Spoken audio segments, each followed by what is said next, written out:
ఈరోజు ఏంటంటే వినాయక చవితి వచ్చేసింది కాబట్టి మా విలేజ్లో మేము ఎలా చేస్తాం మీకు తెలియాలనుకుంటే ఈ వీడియో ఫుల్గా చూడండి. అందరిలాగానే మేము కూడా వినాయక చవితికి పందిరి రెడీ చేస్తున్నాం. మేము లాస్ట్ 2008 నుంచి మా విలేజ్లో పెద్దవాళ్ళు సెలబ్రేట్ చేస్తూ వచ్చారు. ఇప్పుడైతే మా జనరేషన్కి ఛాన్స్ వచ్చింది. మేమైతే ఎప్పటిలా కాకుండా కొంచెం డిఫరెంట్గా చేద్దామని అనుకున్నాం. మీకు ఎలా అనిపించిందో కామెంట్లో చెప్పండి. వినాయక చవితి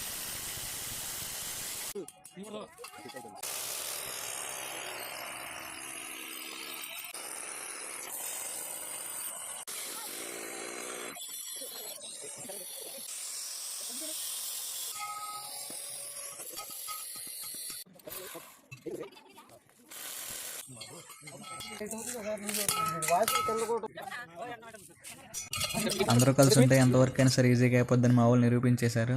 ఇంకా మన తెలుగు సంప్రదాయాలన్నీ పాటిస్తూ ఏ తప్పు జరగకుండా చాలా జాగ్రత్తగా చూసుకుంటూ చేసేసాం. మేము కూడా అందరం కలిసి చాలా జాగ్రత్తగా పందిరిని రెడీ చేసాం. ఇంకా పందిరి లోపల స్టేజ్ అరేంజ్ చేయడానికి వెళ్ళి టేబుల్స్, డెకరేషన్ క్లాత్స్ అవన్నీ తీసుకుని వచ్చాం. చుట్టూ ఉన్న ప్లేస్ అంతా చాలా నీట్గా కూడా క్లీన్ చేసి తగలబెట్టేసాం. ఇప్పటికే చాలా లేట్ అయిపోయిందని మా వాళ్ళందరూ వినాయకుని తీసుకురానికి వెళ్దామని చెప్పారు. డెకరేషన్ చేయడం ఇంకా పూజ నెక్స్ట్ వీడియోలో చూడండి.